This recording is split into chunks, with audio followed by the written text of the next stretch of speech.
आज भाजपा जदयू गठबंधन के संयुक्त प्रेस वार्ता में हम सबके बीच उपस्थित बिहार के मुख्यमंत्री श्री नीतीश कुमार जी, जेडीयू के प्रदेश अध्यक्ष श्री वशिष्ठ नारायण सिंह जी, जेडीयू के कार्यकारी प्रदेश अध्यक्ष श्री अशोक चौधरी जी, जेडीयू के राष्ट्रीय महासचिव एवं राज्यसभा सांसद श्री आरसीपी सिंह जी, बिहार सरकार में मंत्री श्री विजेंद्र यादव जी, माननीय सांसद श्री ललन सिंह जी, साथ ही हम सब के बीच उपस्थित बिहार सरकार के उप मुख्यमंत्री और भाजपा के वरिष्ठ नेता श्री सुशील कुमार मोदी जी, बिहार प्रदेश प्रभारी सह राज्यसभा सांसद श्री भूपेंद्र यादव जी एवं इस चुनाव के दृष्टिकोण से हमारे चुनाव के प्रभारी सह पूर्व मुख्यमंत्री महाराष्ट्र श्री देवेंद्र फडणवीस जी और बिहार भाजपा के वरिष्ठ नेता और बिहार सरकार के मंत्री श्री प्रेम कुमार जी तथा यहां उपस्थित सभी पत्रकार बंधुओं, आप सभी का मैं इस पत्रकार वार्ता में हार्दिक स्वागत और अभिनंदन करता हूं।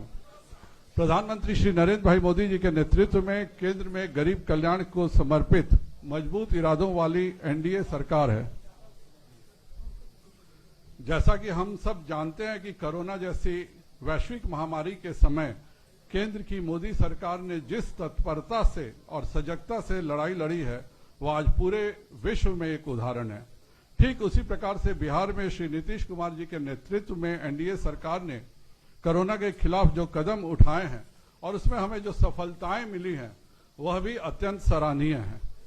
बिहार में एनडीए के सबसे पुराने सहयोगी जनता दल यूनाइटेड के साथ श्री नीतीश कुमार जी के नेतृत्व में समाज के हर वर्ग का विकास हुआ है। गांव, गरीब और किसान के लिए बनाई गई योजनाएं हर व्यक्ति तक पहुंची हैं। सड़क सुरक्षा एवं शिक्षा बिहार के विकास का सबसे मूल आधार है और विगत 15 वर्षों में बिहार की एनडीए सरकार ने अपने अथक प्रयासों से बदहाल बिहार को खुशहाल बिहार में तब्दील किया है। इस कोरोना काल में भी केंद्र सरकार द्वारा छठ तक के लिए जो मुफ्त राशन गरीबों को दिया गया है, वह आज तक विश्व के किसी देश के इतिहास में यह काम नहीं हुआ था।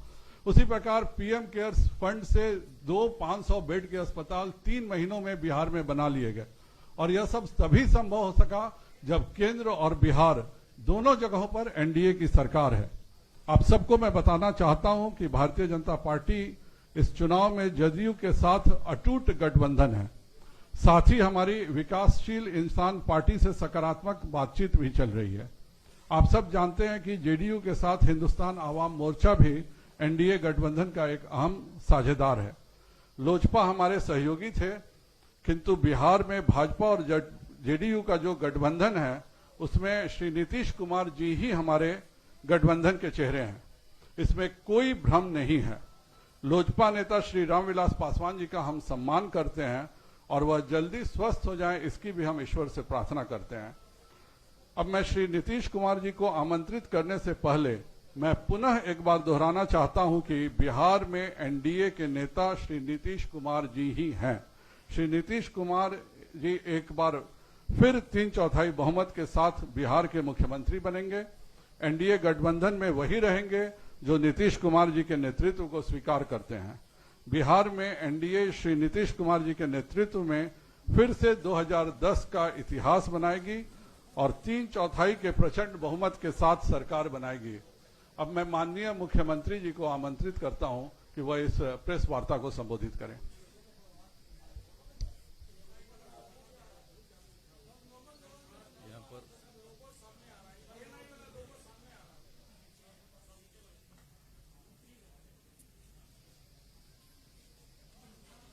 यहाँ पर उपस्थित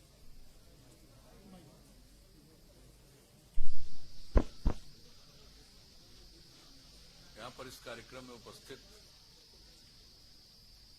माननीय उप मुख्यमंत्री श्री सुशील कुमार मोदी जी, महाराष्ट्र के पूर्व मुख्यमंत्री श्री देवेंद्र फडणवीस जी, भारतीय जनता पार्टी के बिहार के संगठन प्रभारी श्री भूपेंद्र यादव जी, भारतीय जनता पार्टी के प्रदेश अध्यक्ष श्री संजय जायसवाल जी,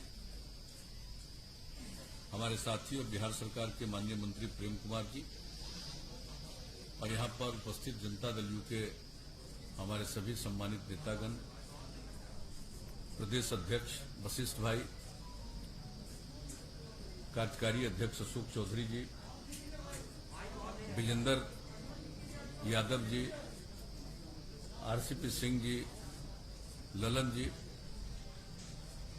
मैं सबसे पहले आप सब लोगों का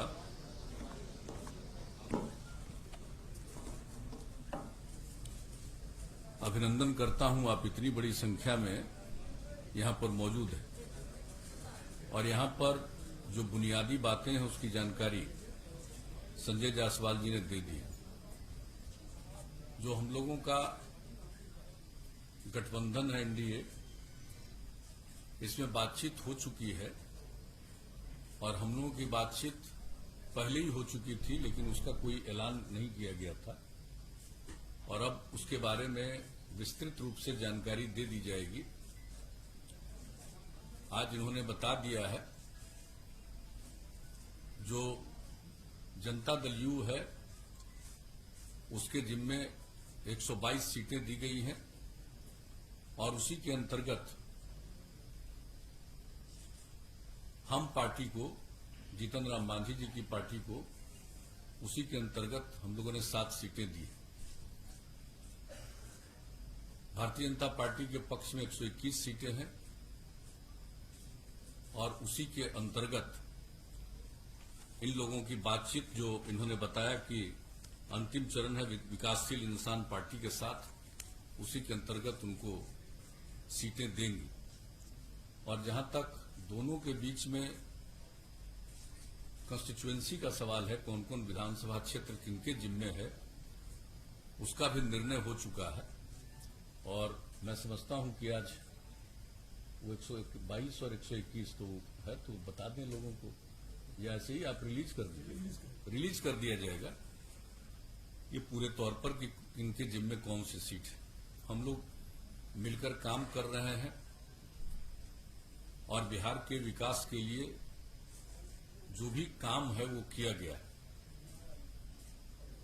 और इसके बाद भी आगे मिलजुल कर हम लोग काम करेंगे। एक साथ काम करते हुए हम लोगों का एक लंबा अवसर है और जो कुछ भी बिहार में हुआ है इसके बारे में सब लोगों को जानकारी। कुछ लोगों के द्वारा बिला वजह बहुत सारी बातें की जाती है, मैं उन सब चीजों का कोई महत्व तो नहीं देता हूं। सबको मालूम है कि हम लोगों का अगर पिछले 15 वर्षों से हम लोग काम कर रहे हैं, 15वां साल है और उसके पहले 15 साल तक लोगों को काम करने का मौका मिला था, उनके द्वारा क्या किया गया, क्या आर्थिक स्थिति थी, क्या रोजगार था, क्या कानून व्यवस्था की स्थिति थी, कितने बड़े पैमाने पर जो हत्याएं होती थी, सामूहिक नरसंहार की घटनाएं घटती थी, क्या नहीं होता था उस समय, कितने दंगे होते थे, सारी बातों से लोगों को मालूम है। और कहां कौन सा विकास का काम था, कहीं कोई सड़क था, कोई सड़क भी ठीक से था, एक भी काम नहीं था। कहां किस तरह से स्कूल चल रहा था, क्या हालत थी कॉलेजों की, यूनिवर्सिटी तक में जो शिक्षक थे, प्रोफेसर्स थे, उनको कब तनख्वाह मिलता था, कितने दिनों पर तनख्वाह मिलता था। हम लोग जब आए 2005 में और 2006 से जो हम लोगों ने काम करना शुरू किया, सब चीज समय पर करना शुरू किया, चाहे शिक्षा का क्षेत्र हो, स्वास्थ्य का क्षेत्र हो, विकास का क्षेत्र हो। और हम लोग प्रारंभ से कहते रहे न्याय के साथ विकास, यानी समाज के हर तबके का उत्थान और हर इलाके का विकास, वही काम हम लोग करते चले आ रहे हैं किसी भी क्षेत्र में। और इसके बारे में तो सबको पता है और किस तरह से हम लोगों ने काम किया। आज ये बता रहे थे अभी संजय जायसवाल जी, इधर की घटनाओं के बारे में कुछ जानकारी उन्होंने दे दी और कितना ज्यादा ये जो कोरोना का प्रकोप हुआ है दुनिया भर में, कोविड-19 से दुनिया भर के लोग प्रभावित, और कहीं नीचे जाता है फिर ऊपर जा रहा है, ये स्थिति एक दूसरे तरह की है। लेकिन हम लोगों ने बिहार में कितना काम किया। और आज अब देख लीजिए, जांच का भी सवाल है तो 10 लाख की आबादी पर जितनी जांच है बिहार में, देश का जो एवरेज है उससे भी 3000 ज्यादा। हमारा देश के एवरेज से भी प्रति 10 लाख की जनसंख्या पर जितनी जांच हुई या हो रही है, उसमें भी हम लोग आगे हैं। और जहां तक सवाल है कि जो लोगों की मृत्यु होती है उसकी भी कमी है हम लोगों के यहां, और जो लोग ठीक होते जा रहे हैं उसकी भी संख्या हमारा 93% से ज्यादा है। तो हर प्रकार से काम हो रहा है, लेकिन बहुत तरह की बात लोग जब ये हुआ और बाहर में जो लोग थे हम लोगों के, जिसको प्रवासी कहा जाता, मैं तो प्रवासी शब्द का पक्षधर नहीं, मैं शुरू से बोलता हूं। देश तो एक है, देश के अंदर कोई एक प्रांत का दूसरे प्रांत में जाता है उसको प्रवासी कहना उचित नहीं। हर किसी को देश के अंदर जाने का अधिकार है, सारे लोग जाते हैं। बिहार में क्या दूसरे राज्य के लोग नहीं है?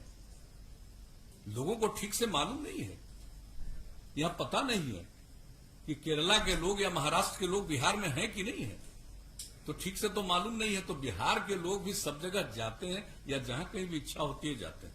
अब वहां थे, परेशानी में थे, तो हम लोगों ने तो एक एक लोगों से संपर्क किया और सब लोगों को जो भी है, मतलब 21 लाख लोगों को 1,000 रुपया की सहायता राज्य सरकार की तरफ से किया गया। और जो गाइडलाइन था जारी, उसमें एक जगह से दूसरी जगह जाने का नहीं था।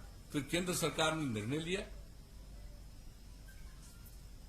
अप्रैल महीने में, और जो रेलगाड़ी से आने की सुविधा की गई, कितनी बड़ी संख्या में हमारे लोग आए और लोगों के साथ कितना यहां किया गया। अलग अलग लोगों को, जिसमें था कोई 8 जगह से आए जिनकी स्थिति वहां ज्यादा ठीक नहीं थी, उनको अलग हम लोग 14 दिन तक रखे क्वारंटाइन सेंटर, और उसमें एक एक लोगों पर 5300 रुपया 14 दिन के अंदर हम लोगों ने खर्च किया।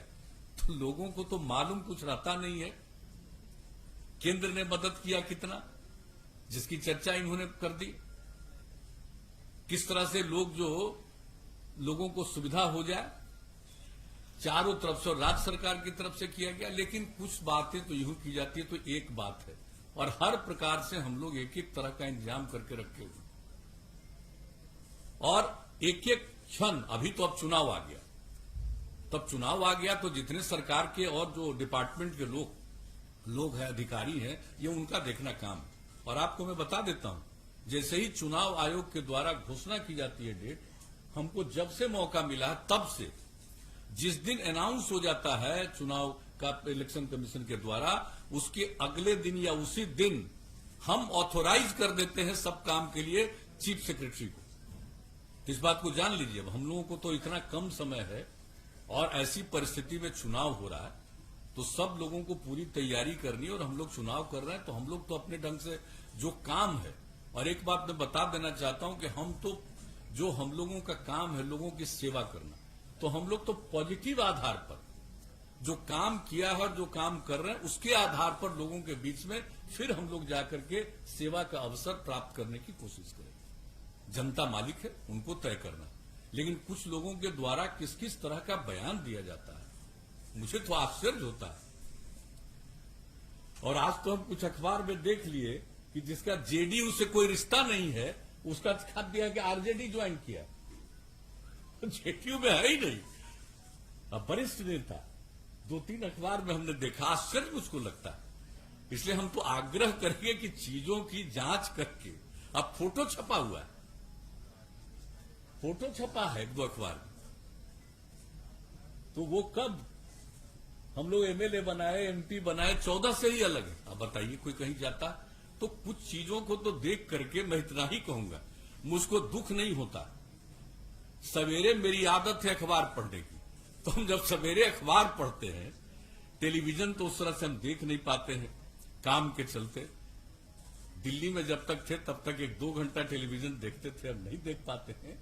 लेकिन अखबार पढ़ते हैं तो कभी कभी चीज को देख करके हंसी आती है। तो इन सब चीजों से हमारा कौन क्या बोलता है, क्या बोलेगा, और इन्होंने उसके बारे में बता दिया। और ये तो बीजेपी ही अपनी तरफ से जो भी बात होगा कह देंगे। कोई क्या बोल रहे हैं क्या नहीं बोल रहे हैं उससे हमको कोई लेना देना नहीं है, कोई मतलब नहीं। हम लोग मिलकर काम कर रहे हैं और मिलकर आगे भी काम करेंगे। मिलकर हम लोग साथ मिलकर के चुनाव लड़ेंगे। और जो इनका भारतीय जनता पार्टी का ही जो विचार था हम लोगों के साथ विमर्श के दौरान, इनकी जो इच्छा थी उसका ही पालन करते हुए हम लोगों की तरफ से हम पार्टी के साथ, उनके साथ बातचीत हुई। और ये बात कर रहे हैं विकासशील इंसान पार्टी के साथ, और जो बात है एक तरफ तो हो ही गया है, उनका तो 7 सीट और 7 का जिन सीटों पर वो लड़ने वाले हैं उसका भी उनको सूचना दे दी गई, और उसमें से तो लगता है 6 सीट तो पहले ही फेज का है। तो ये सब का ऐलान, सब के बारे में सब लोगों को मालूम है। और विधिवत आज जो दोनों दल का है और दोनों दल के माध्यम से और लोगों को जो इसके साथ जोड़ा गया है, तो उनके बारे में भी पूरी बात, एक एक सीट के बारे में आप लोगों को उपलब्ध करा दिया जाएगा। और उसके बाद फिर जो कैंडिडेट हैं अपने अपने पार्टी के लोग, उसका भी ऐलान कर देंगे कि कौन कौन कैंडिडेट किस क्षेत्र के हैं, इसका भी ऐलान कर देंगे। तो हम लोग मिलकर काम कर रहे हैं, मिलकर काम करेंगे। हम लोगों के मन में किसी भी तरह की कोई गलतफहमी नहीं।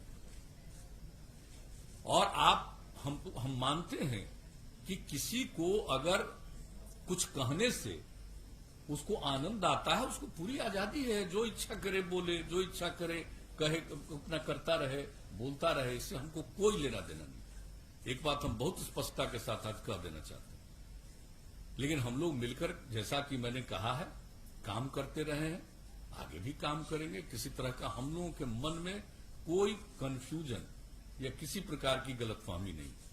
और ये स्वाभाविक है कि इस बार ये जो स्थिति रही है कोरोना की, अब इसमें कई चीजों को काम करने को थोड़ा विलंब जरूर हुआ है। किसी भी चीज के बारे में निर्णय लेना, लोगों से बातचीत करना, वो सब होता है।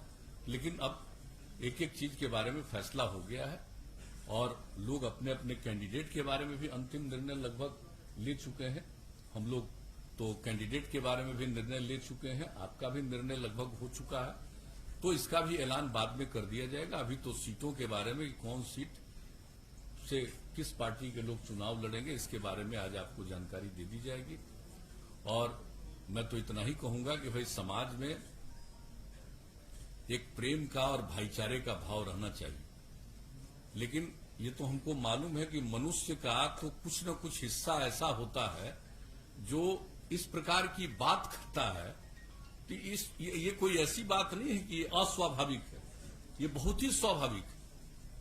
आप देखिएगा कि चाहे लाख कुछ कर लीजिए, कुछ प्रतिशत लोग तो ऐसे होते ही हैं कि वो किस तरह से बोलेंगे, किस तरह की बात करेंगे। तो ये कोई ऐसी चीज नहीं है, ये तो चलता ही रहेगा, उससे कोई मतलब नहीं है। और जरूर बिहार को आगे बढ़ाना है हम सब लोगों को मिलकर के। एकदम बिल्कुल सक्षम बिहार हम लोग बना रहे हैं। और कितना तेजी से इसके बारे में तो हम लोग बोलते रहे। क्या बजट था भाई, कितना कम बजट था बताइए, और अब कितना बड़ा बजट है। 24,000 करोड़ रुपए का बजट होता था और हम लोग 2,11,000 करोड़ रुपए तक पहुंचा दिए बजट से लेकर के एक एक चीज के बारे में। और वो सब बात होगी तो हम लोग डिटेल भी देंगे। नौकरियों के बारे में, कितने लोगों को नौकरी हम लोगों के कार्यकाल में मिली है, कितने लोगों को सेवा करने का मौका मिला है, एक एक चीज के बारे में। तो हम लोग तो इन सब चीजों के बारे में काम करते रहे और काम ही करते रहेंगे, यही हम लोगों का कर्तव्य है। तो अभी तो अपनी तरफ से इतनी ही बात कहनी थी, अब बाकी तो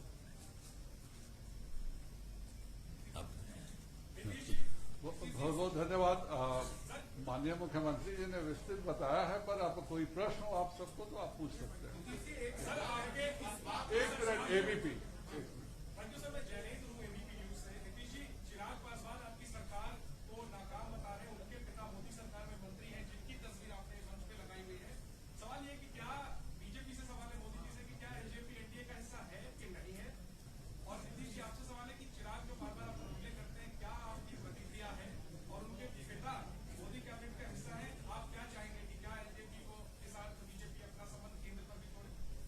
देखिए, कौन क्या बोलता हम पहले ही कहने, उसमें मेरी कोई रुचि नहीं है। जिसकी जो इच्छा वो बोलता रहे। लेकिन आपने श्री रामविलास पासवान की चर्चा की। अब रामविलास पासवान जो अस्वस्थ हैं, हम सब लोग चाहते हैं कि वो स्वस्थ हो। हम लोगों का उनसे एक लगाव है, अब बहुत पुराना लगाव है। लेकिन आप जो पूछ रहे हैं हमसे, कि रामविलास पासवान जी अभी जो राज्यसभा में पहुंचे तो बिना जेडीयू के मदद के पहुंचे, आप जरा बताइए तो। कै गो सीट है बिहार विधानसभा में?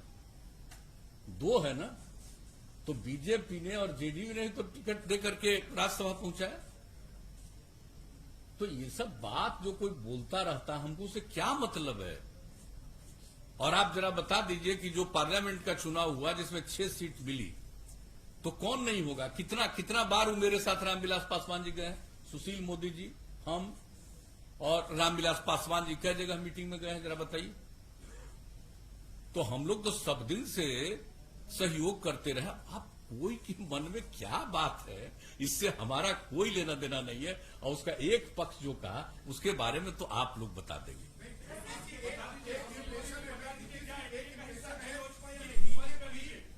देखिए,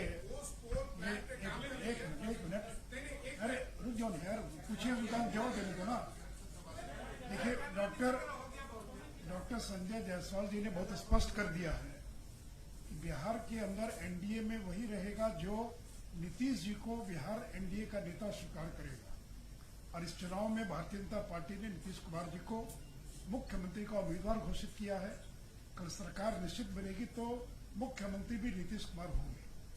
इसलिए नीतीश कुमार को जो अपना नेता स्वीकार करके काम करेगा वही एनडीए के अंदर बिहार के अंदर हिस्सा होगा।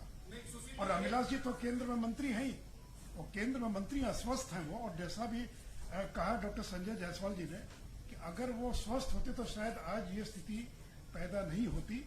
इसमें कोई इफ एंड बट का सवाल नहीं है। अब मैं मीडिया से भी आग्रह करूंगा, कोई कंफ्यूजन मत रखिए। ये ऐसा गठबंधन है और आज का संबंध नहीं है। 96 से लेकर आज तक बीच के कुछ 2-3 वर्षों के कार्यकाल को छोड़ दें, इतना लंबा अनुभव और कार्यकाल हम लोग का रहा है। जो कोई इफ एंड बट नहीं है। और कोई बीजेपी, जेडीयू और साथ में वीआईपी पार्टी और हम पार्टी, ये 4 दलों का गठबंधन है। और इसलिए आज ये भी आपको बताया गया है कि अगर आवश्यकता पड़ेगी तो चुनाव आयोग को हम लोग लिख कर देंगे, क्योंकि सूचना मिल रही है कि बहुत सारे निर्दलीय लोग भी या अन्य जो इतने दर्जनों दल बने हैं बिहार में, वो हो सकता है कि कोई मुख्यमंत्री के फोटो का इस्तेमाल करे, कोई हो सकता है प्रधानमंत्री के फोटो का इस्तेमाल करे। तो हम लोग आवश्यकता पड़ेगी तो चुनाव आयोग को ये लिख कर देंगे कि ये जो 4 दल मिलकर चुनाव लड़ रहे हैं, यही लोग केवल प्रधानमंत्री के चित्र का इस्तेमाल कर सकते हैं। अगर अन्य कोई दल चित्र का इस्तेमाल करता है तो चुनाव आयोग को जो उनकी अपनी धाराएं, अपना कोड है, उसके अनुसार और वो कार्रवाई करने के लिए स्वतंत्र होगी।